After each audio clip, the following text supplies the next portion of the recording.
Mga idol, ngayon i-share ko sa inyo kung ano yung mga teknik ko. Kung paano ko linisin tong area na hindi naantala or hindi nadadamage yung luya. So ito idol, sariling idea ko lang din para naman medyo mapagaan yung trabaho natin.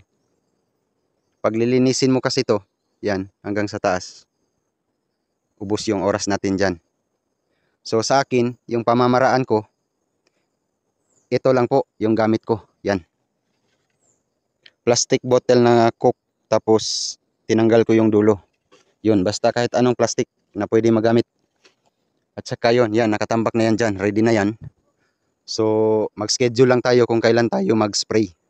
Pero ito idol, medyo late na to. Dapat nung ano pa, mga dapat yung mas early pa, doon ako nag-spray. Kaya lang busy tayo, kaya naabutan tayo ng ganito kahaba na, yung iba ganito kahaba. Yan, yan. Pero yung iba naman so far kakalabas lang, yan, yung mga ganyan. Yan. So sample natin idol, yung sa akin naman, yung technique ko ganyan lang. Ito, sample natin yan. Yan. Ganito kasi pag ganito nakarami yung tubo, may mga halos malalaki na, medyo matagal yung pagtabon. Kaya lang, mas mabilis siya kaysa linisan mo ng manual. So ganito lang mga idol. Yan, kung yan yung puno, gamit itong plastic natin. So iganon mo lang yan, tatabunan mo yan. Yan, tapos diinan mo lang konti. Ngayon, pag natabunan mo na yan lahat, pwede ka nang mag-spray ng herbicide. Kahit Roundup pa yan idol or Ground Plus, yung matatapang na herbicide, hindi yan matatamaan, hindi yan hindi yan siya madisturbo kasi nga may cover.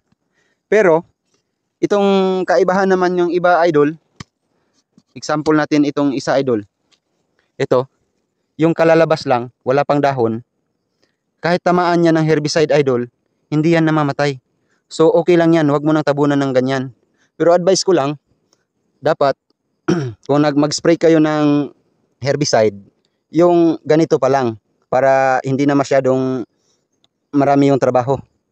Baga kung may mga tubo man, konti lang. Yung may mga ganito, konti lang yung tatabunan mo. Dito kasi magkasunod na, magkasunod, dito na naman. So kailangan mong tabunan lahat.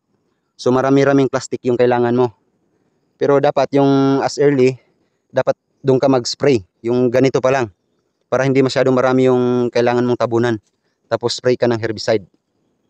So idol, mag-schedule tayo kung kailan tayo mag-spray, yung hindi na busy. Tapos ila-live natin dito para makita nyo yung actual.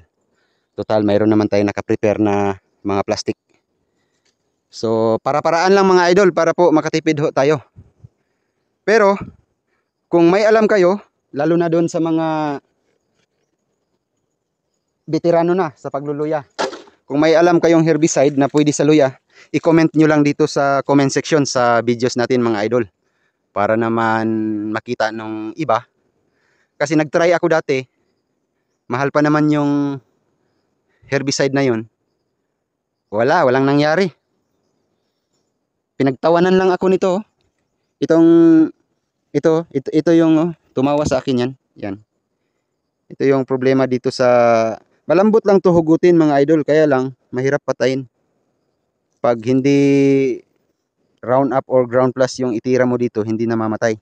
Kaya yan, binunot mo na, tinapon mo dyan. After 1 week mga idol, tutubo na naman yan mga idol. Yan. So ganito kahirap yung mga damo dito mga idol. So yun lang mga idol. Baka next week makapag-spray tayo sa area na to. Tapos ila-live natin. Salamat mga idol.